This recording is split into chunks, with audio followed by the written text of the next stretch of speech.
Good morning mga guys. Dito na naman po kami sa taniman ng mga aming mga gulay. Ito po yung mga mani na tira-tira ng baha. Yan po. Ito paano may natira. Magbabawian ng gastos. Pero madalag na. So ngayon nagpaparbis po yung kapatid ko. Yan o.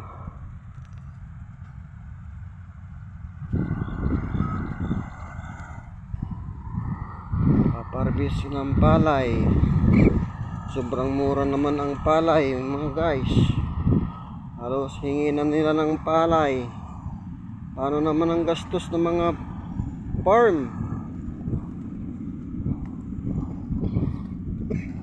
Mahal ang abono, mahal ang gamot. Papaupa pa. Uupa pa ng tatrabaho. Yan po. Madilim. Dilim na kahapon.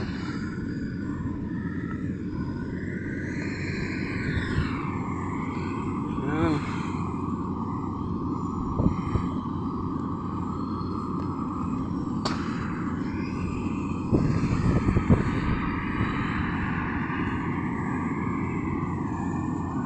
Po, harvest.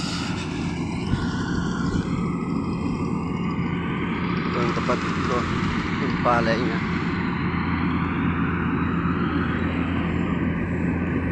Maganda rin siya, oh. Malaman din. Yan, harvester.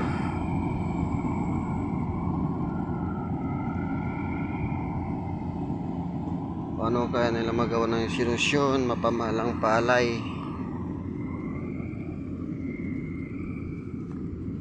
Mahalang palay. Mahalang palay sana. Kaso mahal ang bigas. Murang palay.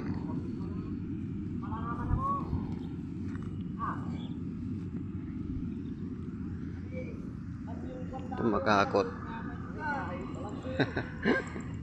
Yung mga pamangkin ko, sisipag mga yan.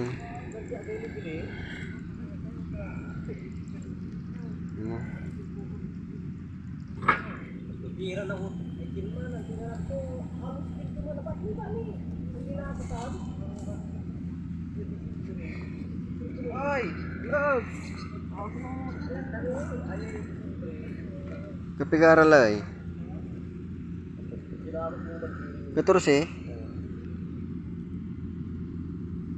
Sulang na bata 20 siri niya.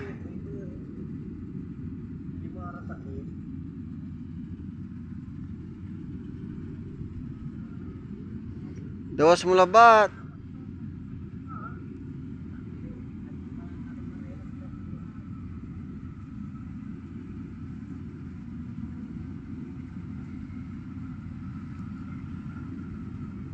Kahit papaano, dinabo dito ng bagyo. Na maawang Diyos makapagbilad ng palay.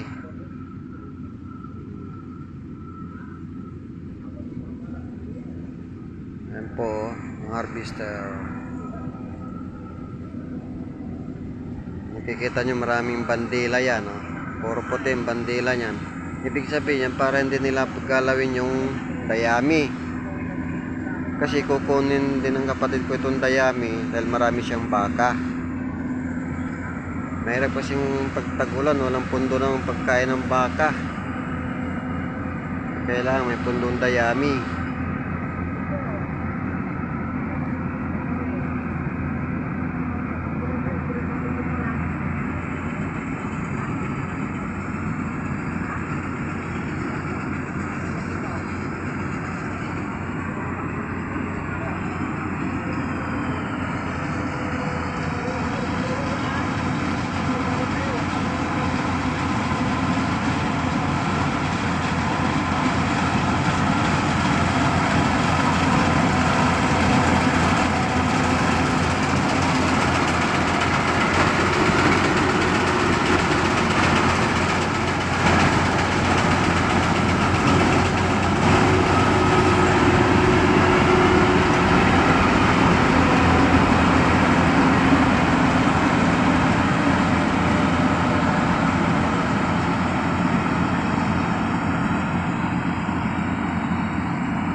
muna aking bahagi mga guys. Pakisupport naman po.